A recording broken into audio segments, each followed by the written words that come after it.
Smash Summit is a Super Smash Bros. Melee Invitational Tournament series that has had 6 bi-yearly iterations since the event was first held back in November of 2015. There are always 16 competitors at these events. The 10 players who are currently ranked top 10 in the world by the latest official Melee It On Me ranking, and the 6 players who are voted in through a donation pool that adds thousands of dollars to the event's prize pool. The skill level of these 6 invited players has varied dramatically over the course of the event's history, with some invitees being players who just missed out on the automatic invite, with other players being ones who just barely made the top 100 ranking. Over the years, a theory has emerged about how Smash Summit serves as an enhanced training ground for these invitees, as they get to play against some of the best players in the world for a tremendous amount of time over the course of a 4-day event. So I wanted to put this theory to the test by valuing a player's performances before and after their appearance at Smash Summit to see if there's any significant change brought about by their Summit attendance. So before we jump into the data itself, it's important to understand how I decided to calculate the valuation for each tournament performance for each player. And at this point in the video, I want to make something abundantly clear. We only have 30 Summit invitees to look at, and only 5 performances at majors before and after Summit to compare for each person, so the amount of data we have is very scarce. And on top of that, the formulas used to value performances, which I will explain more in depthly in a second, are pre-existing formulas that were roughly modified to fit Smash, so obviously they aren't going to be perfect. What I'm getting at is that the data presented in this video is a very rough attempt to understand the effects, or lack thereof, of the Summit level up using numeric values, and this lack of polish is something you should keep in mind throughout the course of this video. Now with that understood, let's move into the calculations. So the formula used to denote a value to a player's performance at each event is based off the way a value of a win or loss is calculated using the ELO system, which is a ranking system used most notably in chess. Here's the formula for a change in a player's rank after a win, and here's the one after a loss. The only difference between the two is if the value is added or subtracted to a player's rank after the game is over. Within this formula, there are 3 variables that require a bit more explanation. Rating is calculated by subtracting a player's rank in the ranking period the set of results starts in from 100 and then multiplying by 20, which increases the rank difference between each player and makes the gap more comprehensible. This makes it so each rank is separated by 20 points, and here are some examples showing what players' rankings look like using this system. Next up we have P, which represents the probability a player will win a match. This is calculated by throwing both players' ratings into this formula, which outputs the probability of player A winning. So for example, if Alex19 was playing Leffen back in 2015 like they did at BAM, Alex19 would have about a 0.06 chance of winning that set. Lastly, we have the K, or K factor, which amplifies the effect of the P value. There are a variety of different K values used in the chess world for different levels of skill, and after testing a handful of them, 25 was eventually the value I landed on that most accurately represented Melee. The issue with using 25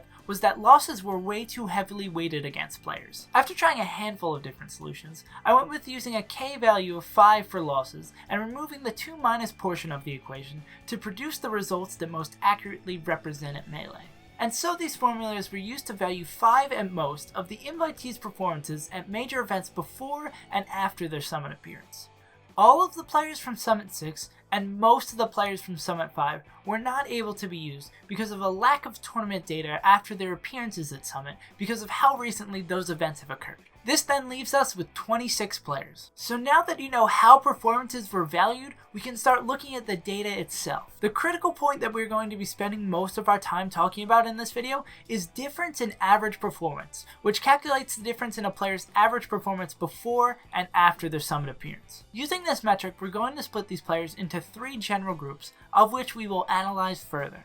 The 3 groups are as follows: players who decline following Summit, players who perform similar leading up to and following Summit, and lastly, players who improve following Summit. Let's start off with the smallest and most interesting group of players, the 6 who had worse performances following their showing at Summit. And it should be obvious to you that attending Summit obviously doesn't make a person a worse player, but these 6 data points help illustrate the fact that attending the event doesn't just magically make you a better player. Most of the players who fall into this category have one or a handful of huge performances leading up to Summit, but failed to repeat their success after that. The best example of this comes from Wobbles, who not only had the largest negative change in average performance, but had the overall largest absolute change of any player. This comes on the shoulders of the highest performance value showing out of any player at any event, Battle of the Five Gods.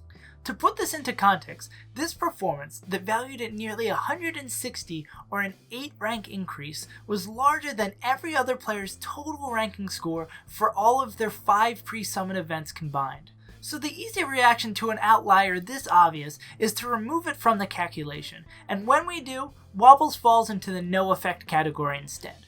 Moving back to the group as a whole, 4 out of these remaining 5 follow the same story as Wobbles, although not as extreme. Duck, Ice, S2J, and the Moon all had standout performances before Summit, which probably helped significantly in acquiring the attention needed to get votes, but weren't able to repeat that immediately after Summit. Take a look at the value of their best performances before and after to get a clearer picture of exactly what I mean. And then that leaves us with the last member of the group, Kage, who did pretty much nothing at the big events leading up to and following Summit. His only top 100 win at the 8 major events that were used to calculate his results came against La Luna at the Big House 5. Without that one win, Kage's average performance rating stays nearly the same as if the Invitational had no effect on him at all. So to recap, these 6 players who have a less than -5 average difference in average performance did not become worse players because of their attendance at Smash Summit, but they clearly did not show a significant jump in performance after their attendance at the event. Next, we'll be taking a look at the group of players whose difference in average performance metric falls between -5 and 5, making it appear that they don't show any significant change in performance before and after Summit. The player who I want to zero in on first before we take a look at this category's 12 players is S2J, who attended all 5 of the first 5 Summit events and takes up 3 spots in this category.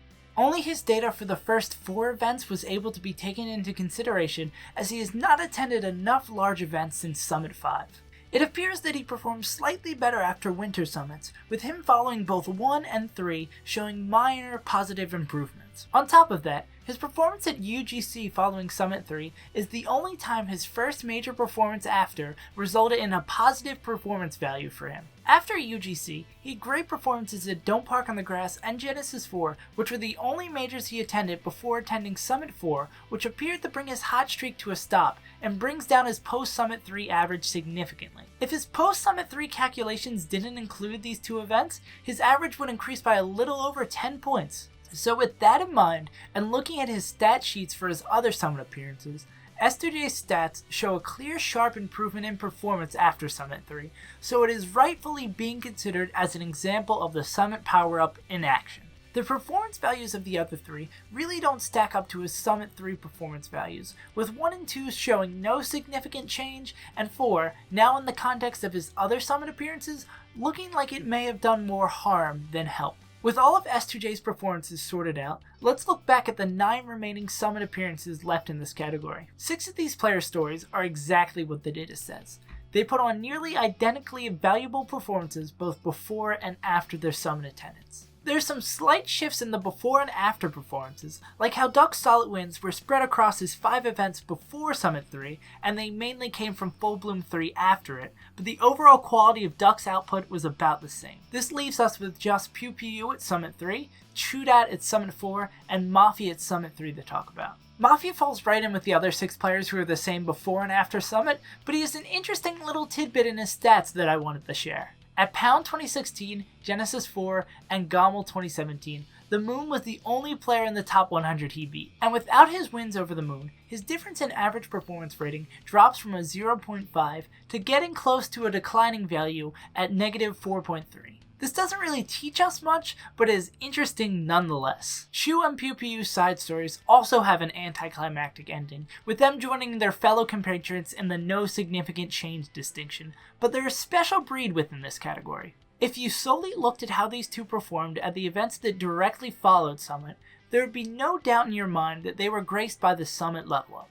But when you zoom out and take a look at how they performed at the events leading up to Summit, you'd be able to see that they were already on a hot streak. It's for sure a possibility that Summit's intense competition may have stoked the flames, but writing up this improvement solely to their time in the Summit House doesn't seem right. So to recap where we stand before we move into the final group of players, We have 17 appearances at Smash Summit that appear to have no strong immediate positive effect on those players, and 1 appearance that does appear to have a significant positive effect, with 8 appearances remaining. And among these 8 appearances, the numbers generally don't lie, as after further review, 6 of these players did show significant improvement after their appearance at Summit. So which 2 didn't make the cut? Well, that'll be revealed in a bit after we look at the interesting cases amongst these players, but feel free to guess on which of these players you didn't think made the cut. The obvious choice for the first player to highlight is Esam, who later turned his focus to Smash 4, but somehow was still the player with the highest average performance increase following Summit. Most would expect before looking at his results that he'd be one of the 2 that would be ruled as having not improved, but his results clearly show otherwise. He went from Alex19 at 67th being his best win, to having 4 top 50 wins across his 4 post-Summit events. So after taking a look at the highest performance value in this category, let's bounce to the bottom with Zoo's appearance at the first Summit. Just taking a quick glance at his performance values at each event individually, you can see that one performance stands out as a clear outlier, EVO 2016. Zoo had a fantastic run of the event, beating Ladandis, Chudat, and Lucky, losing only to Shroomed and Mango to finish right outside of the top 8. But this event happened 8 months after the first Summit, and when you remove it from his post-Summit average, Zoo was on the cusp of falling into the worst after Summit camp. For all those reasons, it doesn't appear that Zoo showed significant improvement in his performance after attending Summit. So then who out of the remaining 7 is the last player who didn't improve? Amsa can easily be ruled out, as although he did put on great performances at EVO and GTX leading up to Summit 5, his showings at Genesis 5 and Summit 6 blew those out of the water. His fellow Summit 5 attendee, Crush, has also been on a tear after the event as well, so he's out. Swedish Delight's level up following the first Summit has been one that many point to when talking about the concept. And the numbers back it up, with his worst loss going from 84th to 33rd. With 3 players left, I'm going to stop beating around the bush and tell you that Alex19 is the second player from this category that didn't show significant signs of improvement after his Summit appearance. He's another example of a player who was hot coming into Summit, albeit on a much different level as the others we've previously talked about. He got 25th at the Big House 5 before Summit, and 17th at Genesis 3 after Summit, and then really didn't do anything notable in the other performances. I'd love to take a dive into Alex's local performances before and after Summit, as I wouldn't be surprised if the data showed a stronger positive trend, but as for majors, that doesn't appear to be the case. So wrapping up, what can we take away from this? Well, I think we can clearly say that attending Smash Summit doesn't automatically make a person a better player after their attendance. Only about 27%, or 7 out of the 26 players we looked at, showed clear signs of improvement after the event. The Summit level up definitely exists,